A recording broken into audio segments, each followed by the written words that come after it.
Good morning, I hope you're having an absolutely fantastic day. Now, it's the last Friday of the month, which means it's time for me to update my playlist. And if you don't know what that is, every month I add an additional 10 tracks to an ongoing playlist that I'm curating at the moment. The idea is that at the end of the year, I'll have a big, massive playlist of songs that will kind of be like my year in music. In general, all of the tracks that I add are things that I have discovered that month. So I don't chuck loads and loads of old songs that I've been listening to for years on there, except the 10th track each month is a piece of music that holds significant importance to me personally. So this could either be that it's just one of my favorite pieces of music of all time, or it could have, you know, a deeper sentimental value to me. So yeah, let's do that. Track 1 this month is by Benjamin Francis Leftwich, and it's called Real Friends. Now, I did a review of Benjamin Francis Leftwich's third full-length album, Gratitude, which came out a couple of Fridays ago. That'll be linked in the description down there if you wanted to watch it. And Real Friends is easily one of my favorites, if not my favorite track on that record. It's really, really cool. It's got this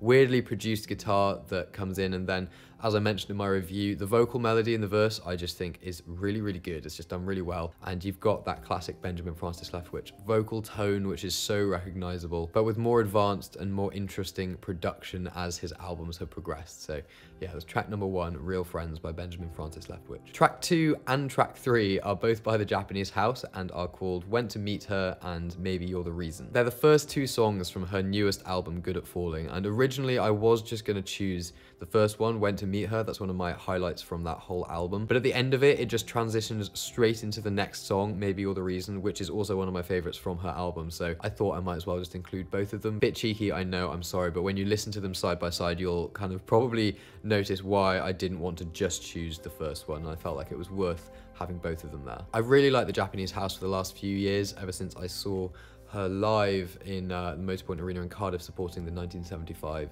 several years ago. I listened to all of her EPs after that, and it's really nice to have a full-length album of hers to listen to and digest. Went to Meet Her is kind of the introduction to the album, but I love it, especially when it transitions into the Went to Meet Her in Ibiza. Me and Katie went to greet her.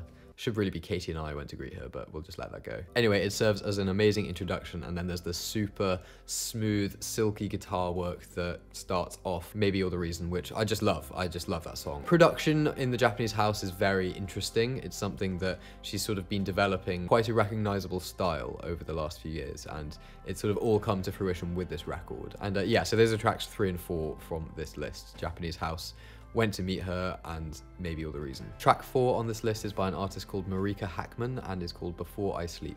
Man, the first section of this playlist edition is basically just a dirty hit orgy. Anyway, right, I am truly ashamed of myself for not having listened to Marika Hackman before now. I've been aware of her for years now, but I never just took the time to sit down and listen to any of her music properly. And the other day, when I was coming back from London on a coach, after listening to all 3 of Benjamin Francis Leftwich's records, I decided to listen to some Marika Hackman, and I put on her debut album, While We Sleep, and I can remember genuinely just being blown away. And this doesn't happen to me very often, but I was just completely absorbed almost immediately into the music and the lyrics, and there were genuinely moments, and I think the first moment that this happened was during this song, Before I Sleep, that I was just staring out of the window vacantly, absorbing the music, and like, sounds really weird and embarrassing, but like my jaw actually dropped. I was just like, this is fucking brilliant. Everything about it flowed so well, and the thing I love about that song is like the contrast between the minor and the major chords that come in.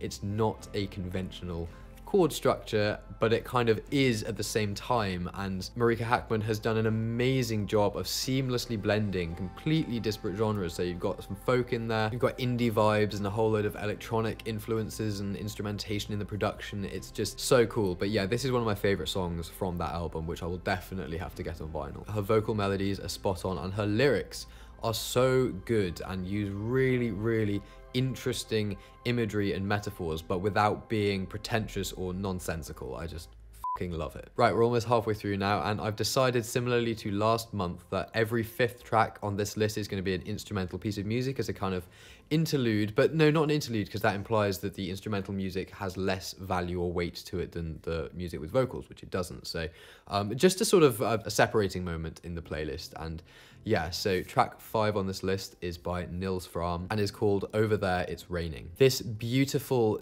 delicate, intimate piano piece comes from his live album Spaces. The whole of that album is fantastic, but this is one of my highlights from it, and I just think it's a really, really lovely piece of music. So just listen to it and take a moment to breathe, calm down, and escape your noisy head for a while. Track 6 on this list is a song that I have listened to for quite some time now, but I couldn't resist putting it in. I felt like it flowed really nicely after the last Nils Frahm track, but it's by the Paper Kites and it's called Electric Indigo. Even though I reviewed this album in like 2017 or something, this song was very much my 2018 summer tune. I can remember buying a new skateboard for some reason, despite having not skateboarded for ages, and I would just skate down the River Taff on my way into town or work or whatever on a cruiser and just listen to that song. And when the sun was shining, because we had this amazing heat wave in the UK in 2018, it was gorgeous, glorious weather. I absolutely loved it. But yeah, so this is the song I listened to. It's just a kind of perfect indie pop song. It's got this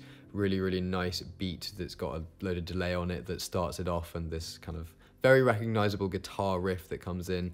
Dreamy vocals, lots of nice reverb, but without it sounding washed out. It's just an iconic indie pop song, I'd say. Right, track 7 on this list is by a singer-songwriter called Casey Musgraves and is called Slow Burn. So I'd never heard of Casey Musgraves before, and my best friend Will told me to listen to her latest album, Golden Hour, and I listened to it and I just loved it. It was great. And I'm not someone that listens to country very often unless I'm rewatching episodes of like the first 3 series of Nashville. But this album was just great and so well mixed and produced. I mean, obviously it's going to be well mixed and produced. I found out later on how enormous this person is. She's like a huge star. So, and obviously Nashville stuff's all really, really well produced. But yeah, it was just a really, really nice album. And this song is the opening from that album. And I don't know, something about it is just lovely. I love how ambiences and kind of more ethereal sounding things that aren't necessarily prevalent in a lot of country music grow and build throughout it. And obviously, like, the songwriting is brilliant, the lyrics are nice, and it was just a really good vibe. And then after the album finished, I spent an hour in the gym listening to just random country playlists and had a very, very good workout. Right, track 8 on this list, and this is a big contrast to the previous one.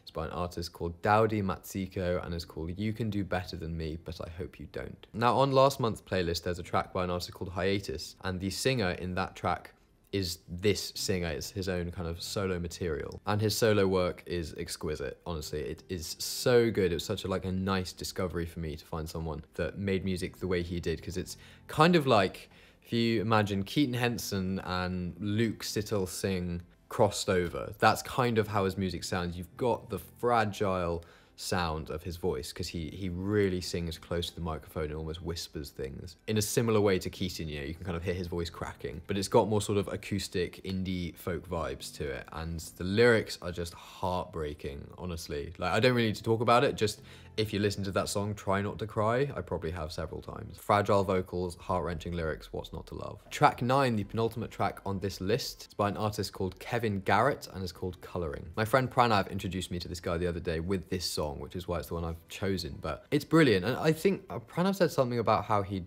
done some songs, he'd written some songs for people like Beyonce, I think, which is pretty cool if he has. I don't know, but either way, this song is wonderful, and it's got very, very James Blakey vibes to it, because he sings in this kind of soft falsetto and it works really, really well.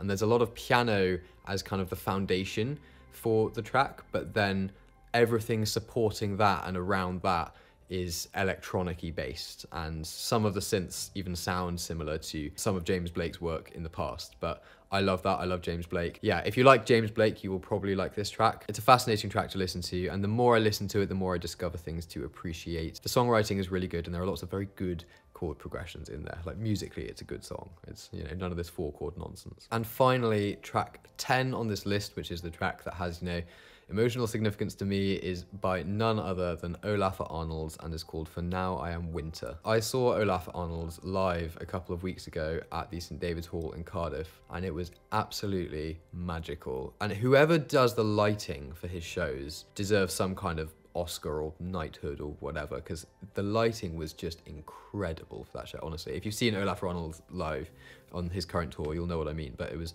such a good show. But anyway, For Now I'm Winter is the title track from his album For Now I'm Winter, which was one of the first records I ever bought. It was just after I started getting into vinyl, and I discovered Olaf Ronald because of his song Only the Winds on YouTube. It's just recommended to me, and I immediately bought that record, For Now I'm Winter, and it's just such a good track, and I've been listening to it for so long, and it incorporates a little bit of everything that I love about Olaf Ronald. So you've got the kind of very Olaf sounding synth pads that he makes on, you know, Junos and analog synths and whatnot. And then you've also got the delicate flautando string swells. You've got Arnold Dan singing on it in his very, very recognizable voice, and it builds and builds and builds. And there are certain moments when, especially at like the peak of the track, you almost can't imagine how you got to that point from where it starts, because it starts with just a synth pad swelling in and out, and yeah, it's just brilliant. And I think it's the perfect way, considering that I saw him a couple of weeks ago, it's the perfect way to finish this edition of the playlist with Olaf Arnold's